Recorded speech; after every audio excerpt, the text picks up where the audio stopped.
വചനമേ നിത്യജീവന്റെ ആധാരമേ, രക്ഷയേകിടും സത്യമാർഗമേ, എന്റെ ആത്മാവിനാശ്വാസമേ.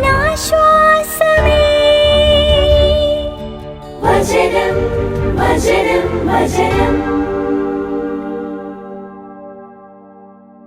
ന്യായാധിപന്മാരുടെ പുസ്തകം 5-ാം അധ്യായം. ആ ദിവസം ദെബോരയും അബിനോവിന്റെ പുത്രൻ ബാരാക്കും ഇപ്രകാരം പാടി: നേതാക്കന്മാർ ഇസ്രായേലിനെ നയിച്ചതിനെയും ജനം സന്മനസ്സോടെ തങ്ങളെ തന്നെ സമർപ്പിച്ചതിനെയും കുറിച്ചായിരുന്നു അത്. കർത്താവിനെ വാഴ്ത്തുവിൻ, രാജാക്കന്മാരെ കേൾക്കുവിൻ, ഭരിക്കുന്നവരെ ശ്രവിക്കുവിൻ. ഞാൻ കർത്താവിനുള്ളവൻ, ഞാൻ പാടട്ടെ, ഇസ്രായേലിന്റെ ദൈവമായ കർത്താവിന് ഞാൻ ഗാനമുതിർക്കും.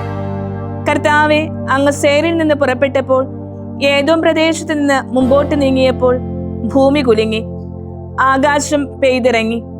കാർമേഘങ്ങളാകട്ടെ ജലം വർഷിച്ചു, പർവ്വതങ്ങൾ വിറച്ചു. കർത്തൃസന്നിധിയിൽ, സീനായിന്റെ ഉടയവന്റെ മുൻപിൽ, ഇസ്രായേലിന്റെ ദൈവമായ കർത്താവിന്റെ സന്നിധിയിൽ, അനാത്തിന്റെ മകൻ ഷംഗാറിന്റെ കാലത്തും യായേലിന്റെ കാലത്തും പാതകൾ നിലച്ചു. പഥികർ ഊടുവഴികളിലൂടെ പോയി, ഗ്രാമവാസികൾ ഇല്ലാതായി, ഇസ്രായേലിൽ അവർ ഇല്ലാതായി. ഞാൻ ദെബോര ഉയരുന്നതുവരെ, ഞാൻ ഇസ്രായേലിലെ ഒരമ്മ ഉയരുന്നതുവരെ അവൻ പുതുദേവന്മാരെ തിരഞ്ഞെടുത്തു. അപ്പോൾ കവാടങ്ങളിൽ യുദ്ധമുണ്ടായി. ഇസ്രായേലിലെ 40,000 കുന്തമോ പരിചയോ കാണാനുണ്ടായിരുന്നോ? എന്റെ ഹൃദയം ഇസ്രായേലിലെ നേതാക്കന്മാരോടൊപ്പം, ജനത്തിനു വേണ്ടി തങ്ങളെ തന്നെ സമർപ്പിക്കുന്നവരോടൊപ്പം കർത്താവിനെ വാഴ്ത്തുവിൻ. വെള്ള പെൺകഴുതകളുടെ മേൽ സവാരി ചെയ്യുന്നവരെ, പർവ്വതാനികളിൽ ഇരിക്കുന്നവരെ, പാതയിൽ നടന്നു നീങ്ങുന്നവരെ ഉദ്ഘോഷിക്കുവിൻ.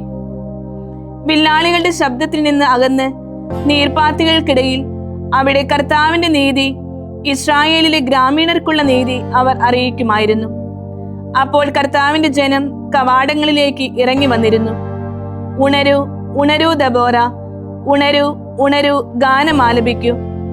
എഴുന്നേൽക്കൂ ബറാക്ക്, അബിനോവിന്റെ പുത്ര, നിന്റെ തടവുകാരെ പിടിച്ചുകൊണ്ടു പോവുക. അവശേഷിച്ചവൻ ഇറങ്ങി വന്നു. നേതാക്കന്മാരോടൊത്ത് ജനം, ശക്തന്മാർക്കെതിരെ കർത്താവ് എനിക്കായി ഇറങ്ങി വന്നു.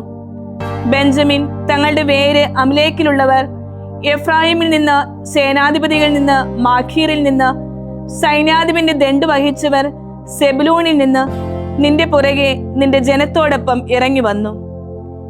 ഇസക്കാറിലെ പ്രഭുക്കന്മാർ ദെബോറയോടൊപ്പമായിരുന്നു.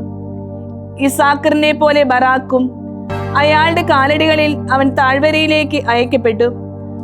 റൂബന്റെ ഗണങ്ങളിൽ വലിയ ഹൃദയ പരിശോധനകൾ. ആലകൾക്കിടയിൽ ആടുകൾക്കുള്ള കുഴൽവിളി കേൾക്കാൻ നീ പാർത്തത് എന്തിന്? റൂബന്റെ ഗണങ്ങൾക്ക് വലിയ ഹൃദയ പരിശോധനകൾ. ഗിലെയാദ് ജോർദാനക്കരെ താമസമാക്കി. ദാൻ കപ്പലുകളോടൊപ്പം വസിക്കുന്ന എന്തിന്? ആശേർ കടൽ തീരത്ത് പാർത്തു. അവരുടെ തുറമുഖങ്ങളിൽ അവൻ താമസമുറപ്പിക്കുന്നു. പടനിലത്തിന്റെ ഉച്ചിയിൽ സ്വജീവൻ മരണത്തിന് വിട്ടുകൊടുത്ത ജനമാണ് സെബുലൂൺ, നഫ്താലിയും. രാജാക്കന്മാർ വന്ന് യുദ്ധം ചെയ്തു. താനാക്കിൽ മെഗീദോ ജലാശയത്തിങ്കൽ കാനാൻ രാജാക്കന്മാർ അപ്പോൾ യുദ്ധം ചെയ്തു. എന്നാൽ അവർ കൊള്ള മുതൽ എടുത്തില്ല. ആകാശത്ത് നിന്ന് നക്ഷത്രങ്ങൾ യുദ്ധം ചെയ്തു. അവയുടെ സഞ്ചാരപഥങ്ങളിൽ നിന്ന് സിസേറയുമായി അവ പൊരുതി. കിഷോൻ പ്രവാഹം അവരെ ഒഴുക്കിക്കളഞ്ഞു. കിഷോൻ പ്രവാഹം, പുരാതന പ്രവാഹങ്ങൾ, എന്റെ ആത്മാവെ നീ ശക്തിയോടെ മുന്നേറും. അവന്റെ കരുത്തന്മാർ കുതിച്ചു പാഞ്ഞപ്പോൾ കുതിരക്കുളമ്പുകൾ ഉറക്കെ പതിച്ചു. മെറോസിനെ ശപിക്കുക. കർത്താവിന്റെ ദൂതൻ പറയുന്നു, അതിന്റെ നിവാസികളെ കഠിനമായി ശപിക്കുക. എന്തെന്നാൽ അവർ കർത്താവിന്റെ സഹായത്തിന് വന്നില്ല, ശക്തന്മാർക്കെതിരെ കർത്താവിന്റെ സഹായത്തിന്. കേന്യനായ ഹേബറിന്റെ ഭാര്യ ജായേൽ സ്ത്രീകളിൽ അനുഗ്രഹിക്കപ്പെടട്ടെ. കൂടാരത്തിലെ സ്ത്രീകളിൽ അവൾ അനുഗ്രഹിക്കപ്പെടട്ടെ. അവൻ വെള്ളം ചോദിച്ചു, അവൾ പാൽ കൊടുത്തു. രാജകീയ താലത്തിൽ അവൾ വെണ്ണ കൊണ്ടുവന്നു. അവളുടെ കൈ കൂടാരത്തിന്റെ കുറ്റിക്ക് വേണ്ടി നീട്ടി. അവളുടെ വലത്തുകൈ പണിക്കാരുടെ ചുറ്റികയ്ക്കായും. സിസാറായെ അവൾ ആഞ്ഞടിച്ചു. അവന്റെ തല തകർത്തു. അവൾ അവന്റെ ചെന്നി കുത്തിത്തുളച്ചു. അവളുടെ പാദങ്ങൾക്കിടയിൽ അവൻ താണു പതിച്ചു കിടന്നു. അവളുടെ പാദങ്ങൾക്കിടയിൽ അവൻ താണു പതിച്ചു. അവൻ താനെടുത്ത് തന്നെ മരിച്ചു വീണു. ജാലകത്തിലൂടെ അവൾ താഴേക്ക് നോക്കി. കിളിവാതിലിന് പിന്നിൽ സിസേറായുടെ അമ്മ കരഞ്ഞു. അവന്റെ രഥം വരാൻ താമസിക്കുന്ന എന്തുകൊണ്ട്? അവന്റെ രഥചക്രങ്ങൾ വൈകുന്നത് എന്തുകൊണ്ട്? അവളുടെ ജ്ഞാനവതികളായ രാജകുമാരികൾ പ്രത്യുത്തിരിച്ചു. അവൾ തന്നെയും ആത്മഗതം ചെയ്തു. ഒരുപക്ഷെ അവർ കൊള്ള മുതൽ കണ്ടെത്തുകയും പങ്കുവയ്ക്കുകയുമായിരിക്കും. ഓരോ പുരുഷനും 1-2 തരുണികൾ വീതം. വർണ്ണവസ്ത്രങ്ങൾ സിസറായിക്ക് കൊള്ള മുതൽ, വിവിധ വർണ്ണവസ്ത്രങ്ങളായ കൊള്ള മുതൽ, വിവിധ വർണ്ണവസ്ത്രങ്ങൾ കൊള്ളക്കാരന്റെ കഴുത്തിന്. കർത്താവെ, അങ്ങയുടെ ശത്രുക്കളെല്ലാം ഇപ്രകാരം നശിക്കട്ടെ. എന്നാൽ അവിടുത്തെ സ്നേഹിക്കുന്നവർ സൂര്യൻ ശക്തിയോടെ ഉദിക്കുന്നത് പോലെയാകട്ടെ. 40 വർഷം ദേശം ശാന്തമായിരുന്നു. സുഭാഷിതങ്ങൾ 12-ാം അധ്യായം. ശിക്ഷണത്തെ സ്നേഹിക്കുന്നവൻ വിജ്ഞാനത്തെ സ്നേഹിക്കുന്നു. ശാസനം വെറുക്കുന്നവനാണ് മൂഢൻ. നല്ലവൻ കർത്താവിൽ നിന്ന് സംപ്രീതി നേടുന്നു. ഉപജാപകനെ അവിടുന്ന് കുറ്റക്കാരനാക്കുന്നു. ദുഷ്ടതയിലൂടെ മനുഷ്യൻ സുസ്ഥിരനാകുന്നില്ല. നീതിമാന്മാരുടെ അടിസ്ഥാനം ഒട്ടും കുലുങ്ങുകയില്ല. സാമർഥ്യമുള്ള ഭാര്യ ഭർത്താവിന്റെ കിരീടമാണ്. നാണക്കേടുണ്ടാക്കുന്നവളോ അവന്റെ അസ്ഥികളിലെ അർബുദം പോലെയും. നീതിമാന്മാരുടെ ആലോചനകൾ ന്യായമാണ്. ദുഷ്ടരുടെ വൈദഗ്ധ്യങ്ങൾ വഞ്ചനയും. ദുഷ്ടരുടെ വാക്കുകൾ രക്തത്തിനായി പതിയിരിക്കുന്നു. സത്യസന്ധരുടെ വായ് അവരെ തന്നെ മോചിപ്പിക്കുന്നു. ദുഷ്ടർ മറിഞ്ഞു വീണ് ഇല്ലാതാകുന്നു. നീതിമാന്മാരുടെ ഭവനം നിലനിൽക്കുന്നു. തന്റെ പ്രബുദ്ധമൊഴിക്കനുസരിച്ച് വ്യക്തി പ്രശംസിക്കപ്പെടുന്നു. എന്നാൽ വികടബുദ്ധി നിന്ദാപാത്രമായി തീരും. ആഹാരത്തിന് വകയില്ലാതിരിക്കെ വമ്പ് നടിക്കുന്നതിനേക്കാൾ നല്ലത് സ്വന്തമായി ഒരു ദാസനുണ്ടായിരിക്കെ നിന്ദിതനാകുന്നതാണ്. നീതിമാൻ തന്റെ വളർത്തുമൃഗത്തിന്റെ ഇംഗിതം അറിയുന്നു. എന്നാൽ ദുഷ്ടന്മാരുടെ അനുകമ്പ പോലും ക്രൂരമാണ്. സ്വന്തം നിലത്ത് അധ്വാനിക്കുന്നവന് സമൃദ്ധമായി ആഹാരമുണ്ട്. വ്യർത്ഥകാര്യങ്ങൾ പിന്തുടരുന്നവൻ ബുദ്ധിശൂന്യനാണ്. ദുഷ്ടൻ ആഗ്രഹിക്കുന്നത് അധർമ്മികളുടെ വേട്ടവസ്തുവാണ്. നീതിമാന്മാരുടെ വേരാകട്ടെ ഫലദായകമാണ്. അധരങ്ങളുടെ അതിക്രമം കൊണ്ടുള്ളതാണ് അധർമ്മിയുടെ കെണി. എന്നാൽ നീതിമാൻ കുഴപ്പത്തിൽ നിന്ന് പുറത്തു കടക്കുന്നു. ഒരുവൻ തന്റെ അധരഫലത്താൽ നന്നായി സംതൃപ്തനാകുന്നു. മനുഷ്യകരത്തിന്റെ പ്രതിഫലം അവന് തിരികെ കിട്ടുന്നു.